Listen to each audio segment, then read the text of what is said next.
Hello ladies and gentlemen, it's Mike here at Gamefromscratch, and the world of Gaussian Splats and game development, they're getting closer and closer. To understand exactly how Gaussian Splats work, let's look first at how a traditional game level is authored. Here I am in Blender. The way all game levels start is the same. You start with a default cube, and you sacrifice it. Then what you do is go ahead, just create some base level object. Obviously, I'm not going to create an entire game level here because, well, that would be painful. But what I'm just going to do, quick cut here. Let's just do that there, like we got a wall there. A quick cut this way instead, and then once again right there. So let's say you're making an isometric level of some kind. Let's switch over to edge mode, grab these edges right here, extrude, and drop them straight up. So there's your basic game level setup. Now, of course, you're probably going to want to go ahead and texture this. Let's apply a material to it. We're going to go over here. We will do a UV unwrap. So a big part of this is you've got your geometry, and then on top of that, you have your textures that go together. And in fact, the geometry takes up very little space, and the vast majority of your space on a level like this is going to ultimately be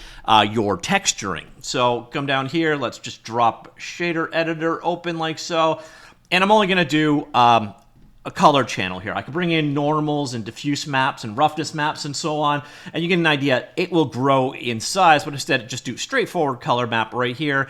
And there is our simple level. Obviously, not scaled how you'd like it to be, but it gives you an idea. This is exactly how it works. We would tile it, we would scale it, and so on, but this is your back alley. This is your traditional polygonal approach to game development. And a lot of times you do this in your game engine of choice, or you do it in a tool like Blender and then import it in. And on top of that, you'd also create a collision mesh for this and other things. But that's the straightforward polygonal approach. You've got your shapes, and then you apply textures to them, and then you publish it into your game world. Well, Gaussian Splats go a very different route.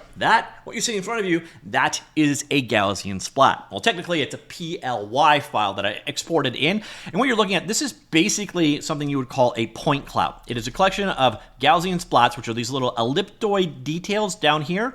And they all have like color information and details inside of them. Now, as we look at it in editing mode, it just looks like a bunch of dots in space. But the thing about a Gaussian Splat is each one of those dots has color information. The reason why you'd use this is you scanned from real-world entities. You can actually recreate real-world levels using Gaussian Splats. So let's go ahead and switch over here to render mode. By the way, I'm using the 3D Render by Kiri Engine plugin to demonstrate this. And another thing you're going to notice is it's not obscenely fast, but boom, there is another way you could create your game levels, is using these Gaussian Splats. This is still full 3D. This is everything we just saw a second ago, so I can navigate around with it and look at it. And again, instead of having texturing data and so on, it's recreating it from that point cloud of Gaussian Splat. So the advantage here is no textures, and the biggest advantage obviously here is you can scan this kind of thing from the real world. That is how this was created. Someone went with a bunch of camera angles and put it together as a splat. Now, when you get to areas where the splat has less detail, obviously you're seeing it looking a little sketchy.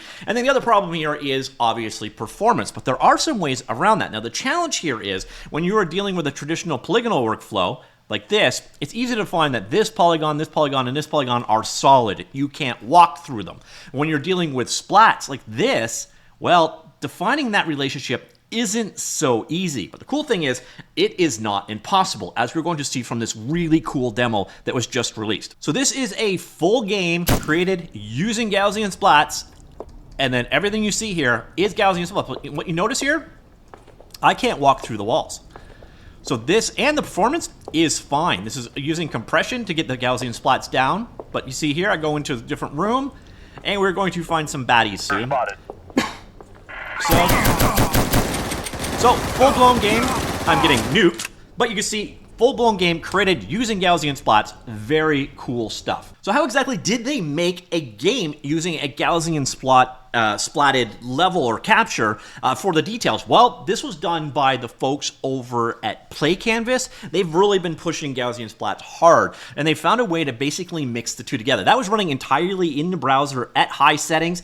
Performance was fine. The looks were fine. This is kind of thing, if you wanted to recreate the real world, so let's say you wanted to make a game or gamify a house you were trying to sell, You could do that really simply here. So this was played entirely, again, that was in the browser. You can go ahead and check it, but all of the projects, everything we've got, you can work with. And another cool thing is a site that also is powered by PlayCanvas, Splat. We'll get to that in just a minute. They actually let you download these files, either as an SOG, which we'll explain in a second, or a PLY. PLY basically being that point cloud that we were looking at earlier on, the raw data for it. And then what they've done is they've converted the Splat to a streaming format, SOG format. This will enable a compression of the Splat data and streaming of it. So instead of one monolithic file, Splat and Splat Transforms writes out a folder of SOG chunks plus a manifest. The runtime loads the chunks on demand based on the camera's viewport and the device's capabilities. High-end desktops pull full detail around the player. A phone puts a lighter subset, and so on. So it's basically handling LODs from that way as well, but it's not doing it in the traditional the way you do LODs with polygonal meshes. Is you create 3 or 4 different versions at different resolutions, one like super high detail, one with very low detail, etc., and you swap them based off the proximity of the player. Well, when you're using splats, you just basically render less splats and you can get the same result. Now, this is the key trick, though. You need to have those collision meshes. You need to have some way of knowing that the splat is, in fact, you can't walk through it or the details there. And they've actually created a system for it. So this Splat Transform tool, so you go through it creates a collision method for you, and this will spit out a .collision.glb file, which is kind of like a low poly proxy of what the Splat will be rendering. So they generate it out, and then they bake a lightness grid for the splats, and then just basically create the game itself, create a nav mesh using the collision mesh so that AI knows how to walk through and engage with the world, and then like the logic of the game itself. So a whole walkthrough of how that game was created, but even cooler, here's the game. So here we are inside of the PlayCanvas game engine. Let me just go ahead and pick one of the soldiers and focus on him so you get an idea. So what you're going to notice here is it's not rendering the splat here. And that is kind of one of the downsides. I would love to see them have the splat rendering capability right in the editor, but what you can do is come over and render the collider mesh. So you can still get a proxy of what the world will look like. Why didn't that render? Here we go. So you can see a proxy of the collision mesh that was generated, and this is your walls and so on. This is what is being used by the nav mesh for creating the navigational data and so on, and this is being automatically rendered from a splat. So honestly, you could take just about any 3D scan you've got, run it through the tooling that they've talked about here, and then create an interactive 3D environment using a Gaussian splat with compression, with LODs, and performance that can actually run on a phone-type environment. This is really cool. Now, talking earlier on, I did mention Splat. I also mentioned this when I talked about Gaussian Splats in Godot. That was a week and a bit ago. By the way, there is a runtime and a viewer for running these things inside of the Godot game engine as well. You would have to go through the same process, by the way, but it would work in Godot as well. You could bring them in, use the Godot renderer for rendering the splats, but you could also bring in the collision mesh that you're generating, the GLB file, and use that as your collision and nav mesh, and you've got everything you need. And the cool thing here, this site, again, is a place to go and share these Gaussian splats. So you want to get an idea what Gaussian splats are capable of. This is basically a viewer for them. So you can see the guy's gone around his hotel suite or whatever this is. Very fancy place with a camera, and then basically just took so many photos or a video that was then reconstructed into those point clouds of Gaussian splats. Each one knows like what color was there, what details were going in. I'd love to know how they did this without getting themselves in the camera, in the mirror, which is a neat trick.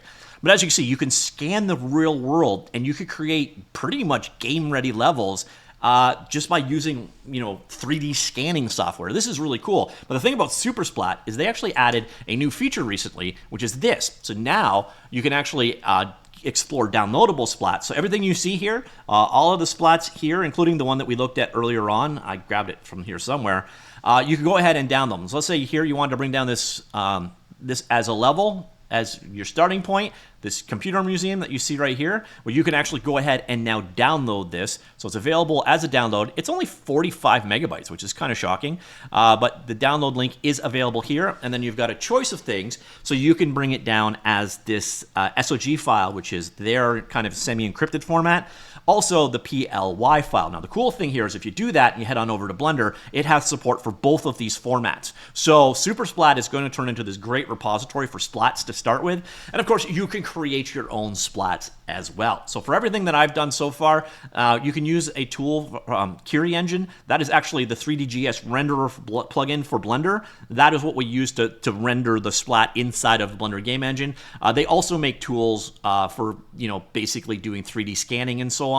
And basically, you just use a normal smartphone, and you can create Gaussian splats out of it. There is a lot of skill involved in actually making it look good. Just gotta warn you there. I suck at creating these things. But if you wanted to recreate the real world and actually gamify it, well, as you saw from this, it's there. You can do it. This is reasonable. It's, I don't know, like this looks on par with, now it's janky, like it was a game that was kind of thrown together, but this is gaming with Gaussian splats. And the workflow, way too few bullets in this gun, by the way. But it's proof. You can actually start using Gaussian splats in games now. Now, you're still going to have a lot easier time editing levels. They're still going to be smaller with the traditional polygonal workflow, etc. But if you want to recreate the real world, it's going to be hard to beat this technology going forward. And what they've done here is impressive, I've got to say. And again, fully documented, and you can actually even check out the project they used to do this, and I highly recommend you do so. All right, ladies and gentlemen, that is it. Gaussian splats coming to gaming. Let me know what you think. Comments down below. I'll talk to you all later. Goodbye.